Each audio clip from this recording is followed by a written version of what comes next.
പാർട്ടിക്ക് വഴിവിട്ട ബന്ധമുള്ള 14 പേരുടെ ലിസ്റ്റ് പുറത്തുവിടും.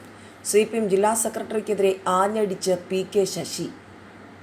CPM പാലക്കാട് ജില്ലാ സെക്രട്ടറി EN സുരേഷ് ബാബുവിനെതിരെ ആഞ്ഞടിച്ച് ഒറ്റപ്പാലത്തെ UDF സ്വതന്ത്ര സ്ഥാനാർത്ഥി പി.കെ. ശശി. അവനോടൊക്കെ എന്തു മറുപടി പറയാനാണെന്നും അവനെ വലിയ ആളായി കാണുന്നില്ലെന്നും പി.കെ. ശശി തുറന്നടിച്ചു. രേഖകളിൽ പ്രായം കുറച്ചു കാണിച്ചത് യൗവനം കാത്തുസൂക്ഷിക്കാനെന്ന ജില്ലാ സെക്രട്ടറിയുടെ ആരോപണത്തിനും പി.കെ. ശശി മറുപടി നൽകി. രേഖകളിൽ കൃത്രിമത്വം കാണിച്ചെങ്കിൽ അത് തെളിയിക്കാൻ ഞാൻ വെല്ലുവിളിക്കുകയാണെന്നും പി.കെ. ശശി പറഞ്ഞു.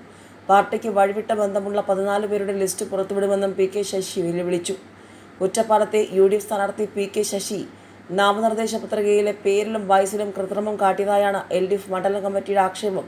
പി.കെ. ശശി പഠിച്ച പുലിക്കലൂർ VAUP സ്കൂളിലെ സർട്ടിഫിക്കറ്റിലുള്ള പേര് ശശിധരൻ PK എന്നാണ്.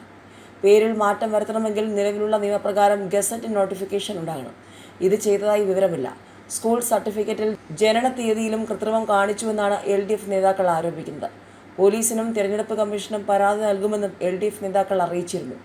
LDFിൻ്റെ ഈ ആരോപണത്തിൻ്റെ മറുപടിയുമായാണ് പി.കെ. ശശി CPM ജില്ലാ സെക്രട്ടറിയെ വെല്ലുവിളിച്ച് രംഗത്തെത്തിയത്. ഏതായാലും പി.കെ. ശശിക്കെതിരെ CPM നിയമ നടപടിക്ക് ഇറങ്ങിയതിന് പിന്നാലെ വലിയ ചർച്ചകളും തുടങ്ങിയിരുന്നു. സ്വയം നശിക്കുക എന്ന വാശിയിൽ പാർട്ടിയിലെ ഒരാൾ പോയാൽ ഒന്നും ചെയ്യാനാകില്ലെന്ന് EN സുരേഷ് ബാബു പ്രതികരിച്ചിരുന്നു.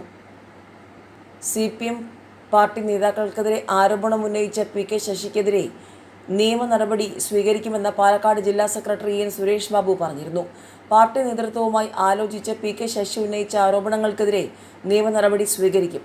പാലക്കാട് ജില്ലാ കമ്മിറ്റി യോഗത്തിൽ ചർച്ച ചെയ്ത ശേഷം അന്തിമ തീരുമാനമെടുക്കും. പി.കെ. ശശിയെ പാർട്ടിയിൽ നിന്നും പുറത്താക്കാൻ വൈകിപ്പോയെന്ന് തോന്നുന്നില്ല. അത് ഏറ്റവും അവസാന നടപടിയാണ്. സ്പിരിറ്റ് എന്ന വാക്കുപയോഗിച്ച് എത്ര ആക്രമിച്ചാലും തന്നെ ബാധിക്കില്ലെന്നും സുരേഷ് ബാബു പറഞ്ഞു. പാർട്ടി വിട്ട പി.കെ. ശശിക്ക് തിരിച്ചു വരാൻ അവസരമുണ്ട്. അങ്ങനെയൊരു ചിന്ത ശശിയുടെ മനസ്സിൽ രൂപപ്പെടുമെന്ന് തന്നെയാണ് കരുതുന്നത്. വിശാഖപട്ടണത്ത് വെച്ച് CITU സമ്മേളന വേദിയിൽ വെച്ച് പി.കെ. ശശിയുടെ ആവശ്യപ്രകാരം ചർച്ച നടത്തിയിരുന്നു. അതിനുശേഷം പി.കെ. ശശി പാർട്ടി വിടില്ല എന്നാണ് തോന്നിയത്. പിന്നെ എന്ത് സംഭവിച്ചു എന്നറിയില്ലെന്നും സുരേഷ് ബാബു പറഞ്ഞു. ഉന്നയിച്ച ആരോപണങ്ങളിൽ തെളിവ് പുറത്തുവിടാനും ശശിയെ സുരേഷ് ബാബു വെല്ലുവിളിച്ചു. ആരോപണം ഉന്നയിച്ചവർ തെളിവുകൾ പുറത്തുവിടണമെന്നും അതൊന്നും പൊതുജീവിതത്തെ ബാധിക്കില്ലെന്നും സുരേഷ് ബാബു പറഞ്ഞു. തൻ്റെ ജീവിതം എല്ലാവർക്കും അറിയുന്നതാണെന്നും ശശിയുടെ ആരോപണങ്ങൾക്ക് ജനം മറുപടി നൽകുമെന്നും EN സുരേഷ് ബാബു പറഞ്ഞു. PK കുഞ്ഞാലിക്കുട്ടിയും അടൂർ പ്രകാശും VD സതീശനും പി.കെ. ശശിയുടെ തീവ്രത അളക്കട്ടെ. അത് രാഹുൽ മാങ്കൂട്ടത്തിലിൻ്റെ മുകളിൽ വരുമോ എന്ന് അപ്പോൾ അറിയാം. എന്തെങ്കിലും തെളിവുണ്ടെങ്കിൽ പുറത്തു വരട്ടെ. കമ്മ്യൂണിസ്റ്റ് പാർട്ടിയിൽ വ്യക്തികൾക്ക് പ്രാധാന്യമില്ല. പോയി കേസ് കൊടുക്കുകയല്ല ചെയ്യുന്നത്. സ്വയം നശിക്കുക എന്ന വാശിയിൽ പാർട്ടിയിലെ ഒരാൾ പോയാൽ ഞങ്ങൾക്കൊന്നും ചെയ്യാൻ കഴിയില്ലെന്നും സുരേഷ് ബാബു പറഞ്ഞു.